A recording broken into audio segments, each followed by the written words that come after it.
से परेशान हैं कि आज हो क्या गया हो है। क्या गया? सबको पता है कि जो रिपोर्ट आई है गोल्डमैन की, वो ₹2.5 के टारगेट वाली, वो रिपोर्ट गलत है। ये सब मानते हैं कि ₹2.5 नहीं आने वाला है। लेकिन उसके बावजूद ₹2.5 नहीं आने के बावजूद जितना उन्होंने कहा उतना तो गिर ही गया है। जितना उन्होंने टारगेट दिया उतना ₹2.5 ₹2.5 तो गिर ही गया गिर ही है, गया, राइट। Right, sir. क्यों? हुँ, 2-3 बड़े कारण हैं जो समझना चाहिए। पहली चीज़, 30 अगस्त को एजीआर की सुनवाई की डेट दी हुई थी सुप्रीम कोर्ट में, हुँ, ठीक है? और वो सुनवाई बंद कमरे में हुई और उस सुनवाई के बाद क्या हुआ एग्जैक्टली अभी तक ये किसी को नहीं पता। तो जो लोग इस सुनवाई के जस्ट पहले, आपको पता है 1-2 दिन अच्छी तेजी भी बनी थी, हुँ, राइट, और स्टॉक मेरे ख्याल से ₹17 के आसपास पहुंचा भी था।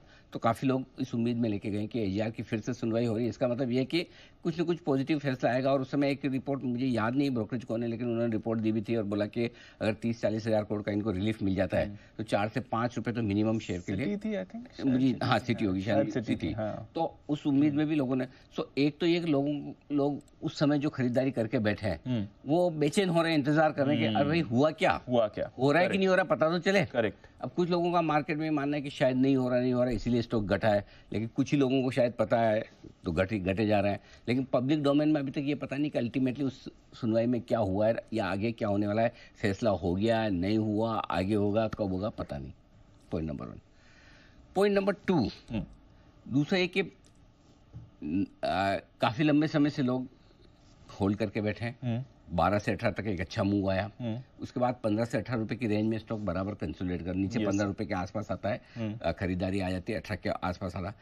आज चूंकि रिपोर्ट आई है गोल्डमैन की और उन्होंने सीधा ₹2.5 का टारगेट दिया, तो लोगों को ये डाउट होने लगा है। आज सबसे बड़ी चीज, सबसे बड़ी गिरावट की वजह ये है कि ये डाउट होने लगा कि हमने गलत तो नहीं कर दिया खरीद के। हुँ, अगर कोई ऑफर फॉर सेल इतना बड़ा आए हिंदुस्तान में, जो 7 गुना बढ़ जाए, जिस कंपनी को लेकर सबको डाउट हो, जिसमें 32% हिस्सेदारी बिरला जी की हो, 32% गवर्नमेंट ऑफ इंडिया की हो, हुँ, और लोगों ने इतना भर के लिया हो, सब लोगों का व्यू बदला हो, कई सारे ब्रोकरेज 20, 22, 25 के टारगेट दे रहे हो, उस पर अभी भी एक ब्रोकरेज सिर्फ 2 और ₹2.5 का टारगेट रखे है, हुँ, तो क्या वाकई में कंपनी अभी भी इतनी खराब है क्या? हुँ, इस डाउट ने आज सबसे ज्यादा डाउट गिरा की है, तरह, हुँ, इसने गिरा है। करेक्ट, तो तीसरी चीज, अब चूंकि मार्केट खराब है, ओवरबॉट स्टॉक है, हर घर में आइडिया है। हुँ, सबसे highest number of folios idea के स्टॉक करेक्ट सर, कंपनी में ही है। सबसे बिल्कुल ज्यादा है। हर इन्वेस्टर के पोर्टफोलियो में आपको मिल जाएगा। तो जब ₹15 टूटा है का हुँ, लेवल, हुँ, तो फिर काफी लोगों के स्टॉप लॉसेस ट्रिगर हुए हैं। पेशेंस आज नीचे में तो ₹12.90 ₹13 तक में यस सर, पहुंचा है actually. Yes so sir, I think ये 2-3 कारण हैं। हुँ, अब बड़ा सवाल है कि क्या किया क्या जाए। किया जाए? सी अल्टीमेटली वोडाफोन आइडिया की सक्सेस 2 चीजों पर निर्भर है। हुँ, नंबर 1, इनके फाइनेंशियल स्ट्रेस वाले जो इश्यूज हैं वो सॉल्व हो पाते हैं नहीं। हुँ, तो एजीआर वाला जो मामला है, इसमें अगर इनको 30-40 हज़ार करोड़ की रिलीफ मिलती है, तब तो कंपनी के लिए बड़े फायदे की बात होगी। और नहीं तो फिर कंपनी फिर से वो क्वेश्चन मार्क में आएगी कि भाई कैसे सर्वाइव किया जाए करेक्ट, और पैसा कहाँ से आएगा। हुँ, अभी तक उसका डिसीजन आया नहीं है, हुँ, पता नहीं है, तो आप उस पर कैसे सोचेंगे कि क्या सही है और क्या गलत है। Correct sir, correct, point number. दूसरा चीज जो डिपेंड करती है वो है कि फाइनेंशियल परफॉर्मेंस कब और कैसी आएगी। हुँ, सो पिछले क्वार्टर में अगर आप देखें तो थोड़ी इंप्रूव ही है। सो फाइनेंशियल परफॉर्मेंस तो कोई अगर एजीआर का इशू अभी सॉल्व हो ना हो, क्वार्टरली रिजल्ट तो आपके उस पर डिपेंडेंट नहीं है। राइट, तो आई थिंक थोड़ा सा मुझे लगता है जिन लोगों के पास है वेट एंड वॉच वाली सिचुएशन रखनी चाहिए। हुँ, थोड़ा इंतजार करें, एक बार क्लैरिटी आ जाने दें, उसके बाद डिसीजन है। नहीं तो क्या है, ये ऐसा समय है जिसमें वोडाफोन आइडिया में आप बाय सेल होल्ड तीनों में गलत पड़ सकते हैं। हुँ, कभी कभी करेक्ट, किसी स्टॉक में ऐसी सिचुएशन आती है, हुँ, आप बाय करो और पता चले ₹12 हो जाए तो आपको दुख होगा। हुँ, सेल करो और भले एक बार 12 साढ़े 12 हो जाए, लेकिन वापस 15 हो जाए तो आपको दुख होगा। हुँ, और होल्ड करने पे तो दुख हो ही रहा है, करेक्ट। हो ही रहा है। वो लोग ज़्यादा नर्वस हैं जिन्होंने होल्ड करा हुआ है। सब देखो, नेचुरली जिसने खरीदा हुआ है उसी को वो तकलीफ नर्वस ज़्यादा है। है, सीधी सी बात है। बट कभी कभी क्या है कि कुछ करने से ज़्यादा कुछ नहीं करना बेहतर। जब बहुत सारे इफ्स एंड बट्स हो तो नहीं करना बेहतर। चलो, तो एक ये स्पेस स्टॉक इन एक्शन है, एक स्टॉक इन एक्शन और मैं तो दीपांशु कुछ नहीं कर सकते। दूसरा, अभी आप डिस्कशन कर रहे थे आइडिया भारती पे। भारती घटेगा नहीं, आइडिया बढ़ेगा नहीं है, ये भी मैं बार बार बोलता था। जबकि राकेश जी ने प्यार प्यार से मुझे मतलब एक दो मीठी मीठी बातें भी समझाई थी आइडिया के बारे में। बट जो चीज समझ नहीं आती दीपांशु, ये क्यों होता क्या है। दीपांशु, मैं आपको एक बात बताता हूँ कि एक शाहरुख खान है और एक अक्षय कुमार है जो बाहर से आके बहुत बड़े हीरो बन गए। उसको उनको देख के लगता है कि अगर ऑर्डिनरी आदमी बन सकता है तो मैं भी कुछ भी बन सकता हूँ, लेकिन हजारों स्ट्रगल करते हैं। ऐसी एक धोनी है और एक विराट कोहली है जो एक ऑर्डिनरी छोटे टाउन से आके बहुत बड़े क्रिकेटर बन गए। तो सबको लगता है कि हम क्रिकेटर बन जाएंगे, लेकिन हजारों क्रिकेटर्स स्ट्रगल करके खत्म हो जाते हैं, हजारों बॉलीवुड एस्पिरेंट्स स्ट्रगल करके खत्म कर लेते हैं। ऐसे एक सुजलॉन और एक सीजी पावर के चक्कर में दुनिया IDFC, yes bank, idea, yes bank, ऐसे छोटे छोटे पेनी स्टॉक जो राकेश जी बोल रहे थे, ले लेके भर लेती है कि ये नेक्स्ट सुजलॉन होगा या ये नहीं होगा। उसमें से दो जरूर बनेंगे, दो कोई ना कोई एक शाहरुख खान जरूर बनेगा, एक धोनी जरूर बनेगा। लेकिन अगर वो मेरे पास नहीं है तो बाकी मैं लेके बैठ जाऊंगा, उनका क्या करूंगा? तो वो डिसिप्लिन होता है कि आपके पास जरूरी तो नहीं ना कि मेरे पास सुजलॉन नहीं होगा। तो इसलिए मैं पेनी स्टॉक्स और ये सब जिसमें दुनिया भर भर के, क्योंकि सस्ता स्टॉक है, वो लेके जाती है, वो कभी नहीं चलेगा।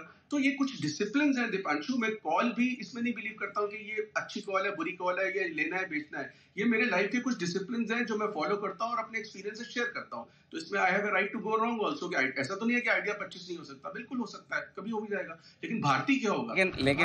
लेकिन यही राइट सबको, दूसरों को भी है Ashu ji. Right to go wrong is available with everyone. अगर समझो किसी ने सुजलॉन 5 रुपए में दिया, 50 हो गया, और उसका किसी का आइडिया 20 रुपए का 10 रुपए हो गया, तो आइडिया में उसका 50% गया, सुजलॉन में 10 गुना बन गया। Correct? So let's respect each and everyone's opinion.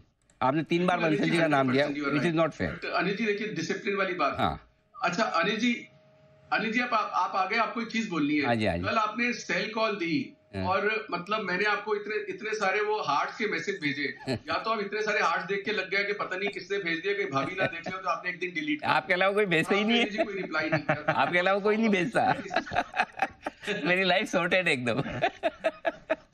जी बताए। नहीं, मैंने इतने हार्ट्स भेजे और आपने, अनिल जी कल मैं शो पे नहीं था, इतना बढ़िया लगा। अनिल जी जैसे आप कई बार वो बात करते हैं ना, मतलब जैसे आप दीपांशु से बात करते हैं कि एफआईसी की कभी आप डिस्कशन करते हैं कि दीपांशु कहाँ जाएंगे, यहीं आएंगे। तो ऐसे अनिल जी जैसे मैं भी, हम बडिंग एंकर, जैसे मैं हूँ, तो मेरे जो बडिंग को एंकर्स हैं, हम भी तो बैठ के बात करते रहते हैं, तो हम भी ये करते रहते हैं, आज अनिल जी सेल कॉल देंगे कि नहीं देंगे, ये देंगे। तो अनिल जी कल आपने वो जो रिलायंस सुबह एसबीआई सेल की दी ना, तो अब आप बात कर रहे थे, अब अनिल जी भेल की भी सेल कॉल देंगे, अनिल जी बेल की भी देंगे। कब तक नहीं देंगे? जाएंगे कहाँ जाएंगे अनिल जी? देनी तो पड़ेगी अनिल जी। तो अनिल जी जो स्टॉक्स हैं सारे के सारे जो आपके रेडार। आशीष जी एक बात बताइए, दी तो एकदम टाइमली ना, मतलब बहुत ज्यादा पहले दे दो तो भी दिक्कत है। करेक्ट? बहुत बढ़िया अनिल जी। हाँ, ये भी 3 दिन पहले दे दे तो अपने भी फ्रस्ट्रेट हो जाए, देने वाला भी और सुनने वाला भी। जी अनिल जी बहुत इंपॉर्टेंट पॉइंट बोला। यही मैंने अभी दीपांशु को ओपनिंग कमेंट्री में बोल रहा था कि एक फेज ऐसा आता है जिसमें आपको कंपल्सिव ट्रेडिंग नहीं करनी, पेशेंस रखनी है, स्टॉक नहीं लेने हैं, अपना बेच के बैठना है, फोमो को कंट्रोल करना है। वो आप टाइम नहीं कर सकते, वो फेज चलता है। बट इसीलिए तो अनिल जी इतने सारे हार्ट्स आपको भेजे कि क्या टाइमली आपने बेचा, कि मतलब क्या। और अनिल जी वो भी रिलायंस, एसबीआई, हम तो फिर भी ओवरबॉट स्टॉक्स बेच रहे हैं, बेल, भेल, सेल, ये सब मैं बोल रहा हूँ। लेकिन आपने तो अनिल जी रिलायंस, एसबीआई, तो मजा आ गया अनिल जी। इसीलिए तो that is why it was, they were well deserve hearts. Sir, मजा तो अभी और आने वाला है। देखिए मैं आपको बताता हूँ।